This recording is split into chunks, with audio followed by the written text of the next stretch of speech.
7 minutes in Intermodal.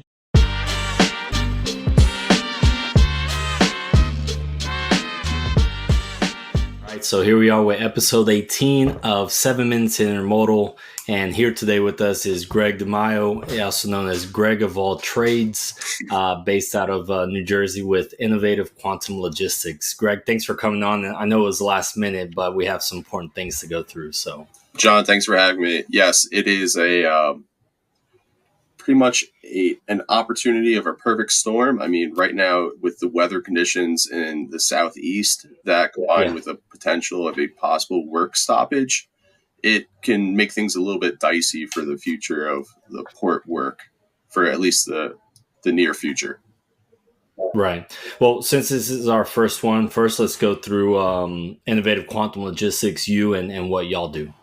Yeah, so we started off as a freight brokerage primarily focused on servicing the ports out in New York and New Jersey.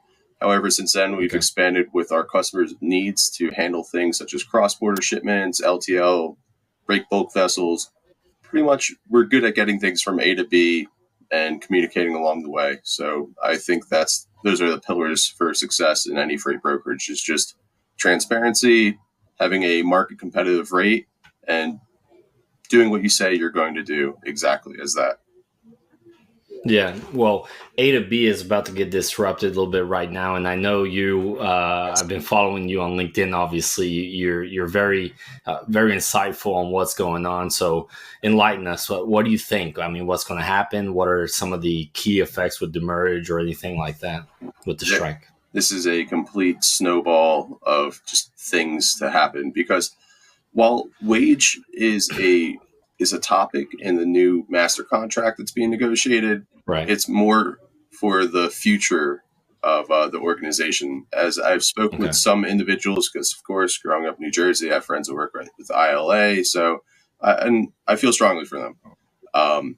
The main purpose of this contract that they're trying to hold back on is the automation aspect, because they want to protect their jobs and the future of their jobs. Because while like the money aspect is to their wages, that's important. The critical part is the future of the ILA, and also understanding how is automation going to affect things, because everyone knows, I mean, even if you don't know the transportation industry, automation's coming as a strong tidal wave that's changing a lot of industries and replacing a lot of workers, and it's a touchy subject there.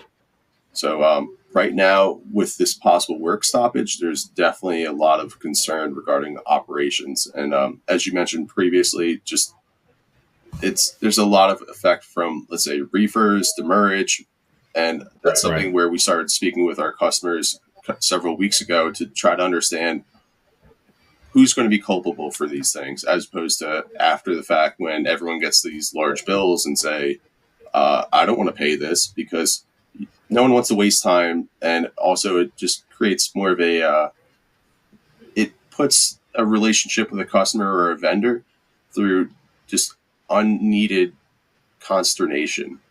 People don't want to have to go through deciding who's going to pay the check at the end of it. So if you have that conversation beforehand, even though there's a lot of what ifs, I mean, what ifs are pretty much the basis of logistics. You have to have plans A, B, C, and D in case something does happen.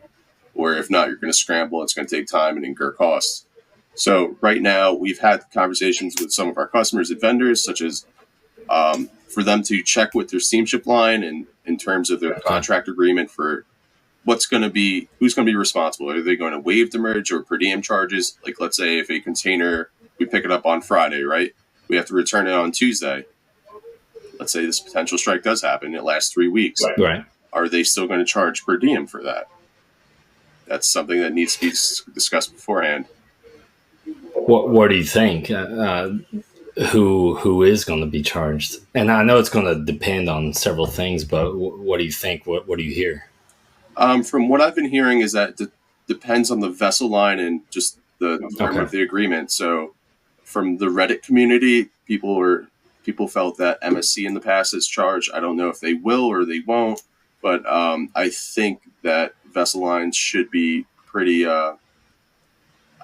understanding of this situation, because you don't want to jack up the bill to your customer that's been using your service just for like a fee, so to speak, but also they're in the business to make money. So it's a weird sort of elasticity, because if you charge your customer more, they're not going to be able to afford that same transportation spend in the future, and that money comes from some other department in the company. So you don't want to sort of bankrupt your customer just by jacking them up with fees.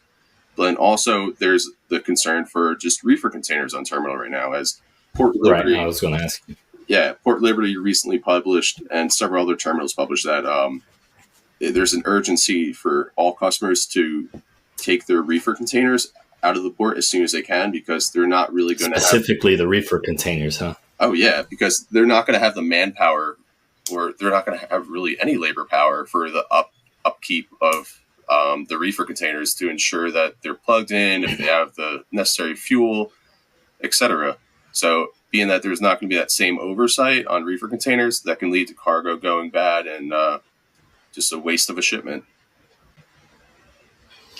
Yeah, that I wonder how many have actually gone through with doing that, or even having the ability to do that. Let's say capacity is an issue and they're not able to get out everything they can get out, and then what's going to happen? Oh yeah, I mean, understanding New York, New Jersey like the back of my hand. For the last several months, what we've been dealing with largely is, if you're familiar with the Garden State Turnpike, there's been significant congestion around the ports area. So sometimes with increased volume that comes every summer as it is, even though this peak season wasn't as drastic as many other peak seasons, and like a relative comparison to the stabler months to peak season, there's still just a surplus of volume.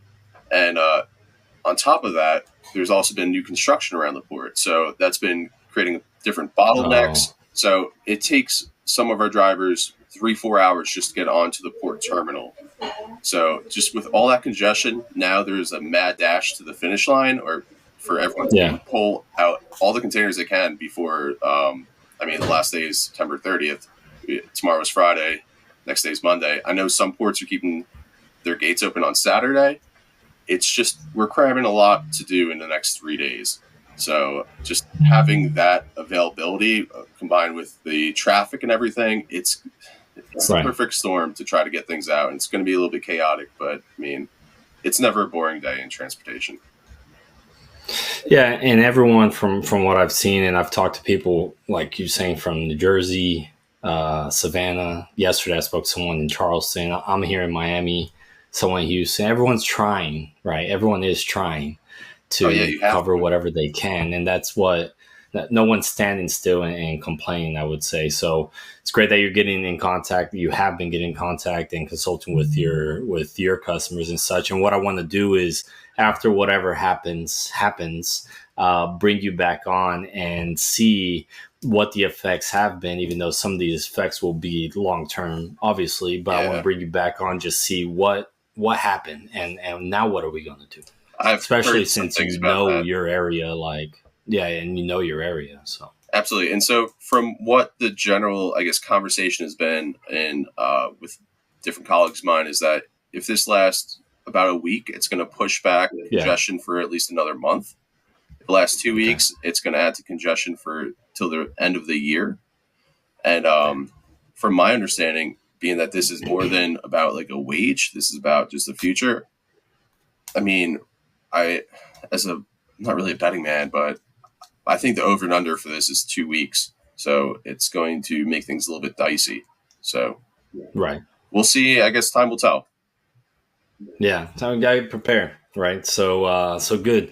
Thanks for coming on. I do like the quote above your head. I just noticed that. Quit slack to make shit happen. That's awesome. And I think that's actually a good quote for this situation. Right? Yeah, so, I didn't make that. My wife did. But I guess that's why she's my wife, because we think alike. So right now we're currently in our fifth wheel trailer heading to Salt Lake City. Right now we're in Wyoming. Nice. It's nice. Trying to take advantage of just the less congestion that summer typically brings from just vacations and kids being everywhere. So of course we're trying to see America as much as best as we can. Well, have a safe trip. We're definitely going to be in touch. I'll still be following what you're giving the insight on LinkedIn. Then let's get you back on after whatever happens. Absolutely. So, time will tell, and awesome. We'll be here to see the results. Thanks for having me on, John.